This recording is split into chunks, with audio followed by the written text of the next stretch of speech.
दर्शकवृन्द नमस्कार। प्रतिबिम्ब मिडिया प्रणालीद्वारा सञ्चालित कार्यक्रम बिम्ब प्रतिबिम्बको तर्फबाट यहाँहरू सबैमा हार्दिक स्वागत तथा अभिवादन। आउनुहोस् कार्यक्रम सुरुवाततर्फ लागौं। नेपालको भूगोल प्रकृतिको वरदान। यही भूगोलबाट नेपालको समृद्धि सम्भव छ र नेपालीको ओठमा मुस्कान भरिन सक्छ। उत्तरतिरका उन्नत हिमाली श्रृङ्खला, हरिया पहाडहरू, नागबेली नदी, रहस्यमय गुफाहरूलाई शिरमा राखेर पूर्वदेखि पश्चिमसम्म तनक्क तन्किएको चुरे पहाड वास्तवमै राष्ट्रिय समृद्धिको आधार हो, विकास निर्माणको सोपान हो र तराईलाई उर्वर बनाउने स्रोत हो।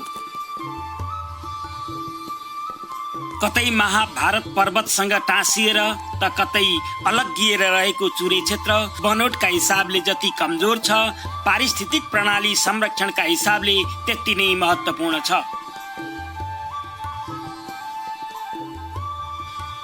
हिमाली क्षेत्रबाट बगेर आउने, महाभारत क्षेत्रबाट बगेर आउने र चुरे क्षेत्रमै उत्पत्ति भई बग्ने तीन प्रकारका नदी प्रणाली भएको हाम्रो देशमा सबै नदीहरूले अन्ततः चुरे क्षेत्रलाई प्रभावित पारेकै छन्।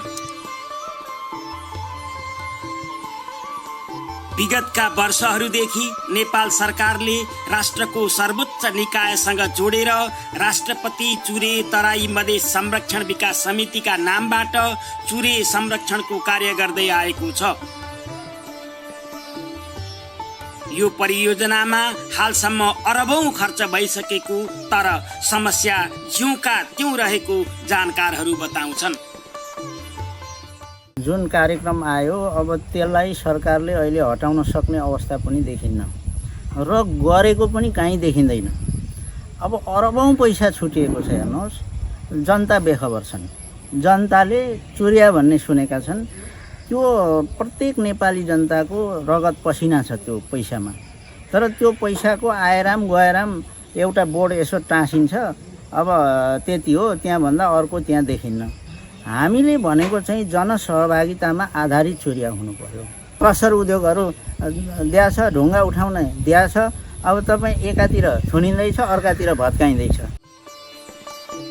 चुरे संरक्षणको महत्त्वबारे जनचेतना अभियान सञ्चालन गर्ने, चुरे संरक्षणमा लागेका सरकारवालाको क्षमता अभिवृद्धि गर्ने, चुरे विनाशलाई नियन्त्रण र तल्लो तटीय क्षेत्रमा परिरहेको नकारात्मक असर र जोखिमलाई न्यूनीकरण गर्न अति संवेदनशील नदी प्रणालीहरूमा भू तथा जलाधार संरक्षण, नदी नियन्त्रण, वन विकास साथै स्थानीय जनताको जीविकोपार्जन उत्थान गर्ने, आयमूलक संरक्षण कार्यक्रम तथा कृषि उत्पादकत्वमा वृद्धि गर्ने कार्यक्रमहरू सञ्चालन गर्ने, बाढी पहिरो, नदी कटान नियन्त्रण, पानीको मुहान संरक्षण, भूमिगत जल रिचार्जमा सुधार ल्याउने, वन अतिक्रमण नियन्त्रण व्यवस्थापन गरी वन क्षेत्रमा सुधार ल्याउने जस्ता महान उद्देश्य लिएर थालनी गरिएको यो परियोजना विभिन्न सरकारी निकायको बाढी चुडी प्रवृत्तिको शिकार बन्दै आएको छ।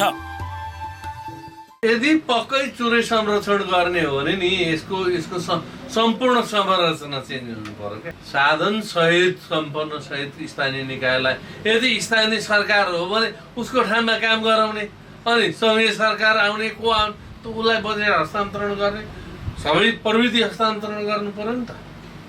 अनि न त्यसको संरक्षण हुन्छ। जवाबदेही पनि हुनु पर्यो नि त। भोलि त्यहाँ केटिङ गरेको ढुङ्गा जाली बगायो भने को हुन्छ संरक्षण? मेरो ठाउँमा मैले लगाएको तपाईँ कहीँ देख्नुहुन्छ बाटो भत्क्यो भने भोलि बिहान ठेकदारलाई बोलाएर ल्याएर पुर्न लगाएको छु, बनाउनु लगाएको। त्यसो हुँदाखेरि यसको सम्पूर्ण रेखदेख र जिम्मेवारी हस्तान्तरण गर्नु पर्यो, होइन भने यसको काम छैन। राष्ट्रपति चुरे संरक्षण अन्तर्गत चाहिँ दुईटा कार्यक्रमहरू हाम्रो ठाउँमा पर्यो। एउटा नदी तटबन्धनको कुराहरू पर्यो, अर्को जल संरक्षणको कुरा पर्यो। यो प्रदेश सरकार अन्तर्गत चाहिँ ठेक्कापट्टा लगाउने कामहरू भयो र यो चाहिँ प्रत्यक्ष हाम्रो निगरानी, हाम्रो नियन्त्रण भएको हुनाले त्यसलाई हामीले कमजोर हुन दिएनौँ। जल संरक्षणको निम्ति तार घेरावा गर्ने, गेट लाउने कुरामा गेट अलिक कमजोर भएछ, त्यसलाई हामीले तुरुन्तै हटाएर अर्को बनाउन लायौँ र अहिले चाहिँ चित्तबुद्धि काम भएको छ। चुरे क्षेत्रमा उत्पत्ति भई वा त्यहाँ भएर बग्दै आएका नदीहरूले कमजोर प्रकृतिको चुरे पर्वतलाई असर पार्ने देखिन्छ। यसको असरका रूपमा सिङ्गो तराई प्रताडित छ। चुरे संरक्षण कुरा चाहिँ राम्रो नीति कार्यक्रमहरू राम्रा छन्, तर कार्यान्वयनमा त्यो चाहिँ जसरी प्रभावकारी हुनुपर्ने त्यो अवस्था चाहिँ पाएको छैन। चुरे बगेर चुरे क्षेत्रका नदी खोला खोल्सा भरिने, नदीजन्य पदार्थका कारणले बस्ती भन्दा उचाइमा पानी बग्ने अवस्थाले तटीय क्षेत्र प्रभावित छ। आर्थिक वर्ष 2077-78 मा चुरे संरक्षण कार्यक्रमका लागि विनियोजित 1 अर्ब 55 करोड रुपैयाँ पनि विगतका वर्ष झैं खेर नजाओस् भन्नेतर्फ सरकारवालाको ध्यान जान जरुरी छ। सम्माननीय राष्ट्रपतिलाई मुछेर हैन चुरे संरक्षण समिति भनेको छ हैन, त्यो चुरे संरक्षण समिति कहाँ छ, के भइरहेछ, म यो मिडियाले त्यो स्थलगत निरीक्षण गरोस् भन्ने पक्षमा छु। अहिलेसम्म जहाँ जहाँ भू छिर पहिरो नदी नाला कटान छ त्यहाँ चुरेले के काम गर्नु, म त केही देख्दिनँ। चुरे क्षेत्रमा त त्यो त्यहाँको प्राधिक राष्ट्रपति चुरे भावर संरक्षण समिति त्यो संस्थाको भन्दा यहाँका लोकल मान्छेलाई ज्यादा थाहा छ भन्छु म। त्यो इन्जिनियर हुन् त्यहाँका, त्यही छेउछाउमा बसेका मान्छेहरू बाढी पहिरो कटान कहाँ कसरी भयो भन्ने कुरो त्यहाँका मान्छेहरूसँग अध्ययन गर्नु पर्यो। अनि उसले काठमाडौँमा बसेर अहिले सलकपुरमा बसेर नक्सा बनाएर भयो। हाम्रो प्रत्यक्ष निगरानी छ। चुरेको त कहिलेकाहीँ आएर मात्रै हेर्छ। हामी चाहिँ लगभग महिनामा 2 खेप 3 खेप 4 खेपसम्म गएर निगरानी गरेका छौँ र यहाँको कामलाई कमजोर हुन दिएको छैन। राष्ट्रपति चुरे संरक्षण कार्यक्रमलाई पुनः संरचना गर्ने भनेर विनियोजन गरिएको उक्त रकम भूक्षय नियन्त्रण, क्षतिग्रस्त भूमिको पुनर्स्थापना, कृषि, वन, बायो इन्जिनियरिङ सहितको तटबन्ध निर्माण कार्यलाई तीव्रता दिने, अति जोखिमयुक्त बस्तीको व्यवस्थापनमा खर्च गर्ने बताइएको छ। उसले 500 मिटर भनेको छ, हामीले चाहिँ 500 मिटर होइन, कम्तीमा पनि 2200-2500 मिटर तलबाट मात्रै हामीले उत्खनन गरिरहेको छौँ, ढुङ्गा गिटी बलुवा झिकिरहेको छौँ। त्यस्तो स्थिति हामीले गरिरहेको छौँ। अब यो चुरे संरक्षण समितिको काम चाहिँ के चाहिँ गर्यो त यसले अहिलेसम्म? नदीजन्य पदार्थको उत्खननमा नियन्त्रण हुन नसक्नु, मापदण्ड पालना नगरिनु, चुरे क्षेत्रको वन विनाश पटक्कै नियन्त्रण हुन नसक्नुले परियोजनालाई उपहास गरिरहेको छ। खासै फाइदा छैन। अहिले यो खोला यो टेन्डरमा पारेर जुन यो कर्सरवालाहरूले लिइराखेको छ, उनीहरूले ठाउँ ठाउँ भौडी बनाएर लगेको छ। यसमा हामीहरूलाई अब आपत्ति नै छ। जहाँ राम्रो मिस्किटीहरू पाउँछ छानी जताततै अब खाल्डो बनाइदिएपछि त अनि त्यो 4वटा स्पर त्यहाँ लगो।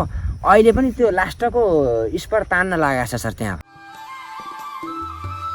चुरे संरक्षण भनेको पारिस्थितिक प्रणालीमा सुधार ल्याउनु हो, नेपाललाई पर्यटनको उपयुक्त गन्तव्य बनाउनु हो, तराईलाई मरुभूमीकरण हुनबाट जोगाउनु हो। यसतर्फ राष्ट्रका 3वटा सरकारको ध्यान जान जरुरी छ। हवस् त दर्शकवृन्द, यहाँलाई यो कार्यक्रम कस्तो लाग्यो? आगामी साता पनि यस्तै विविध सामग्री लिएर उपस्थित हुने छौँ। त्यतिखेर सम्मको लागि म लगायत हामी सबैलाई बिदा दिनुहोस्। नमस्कार।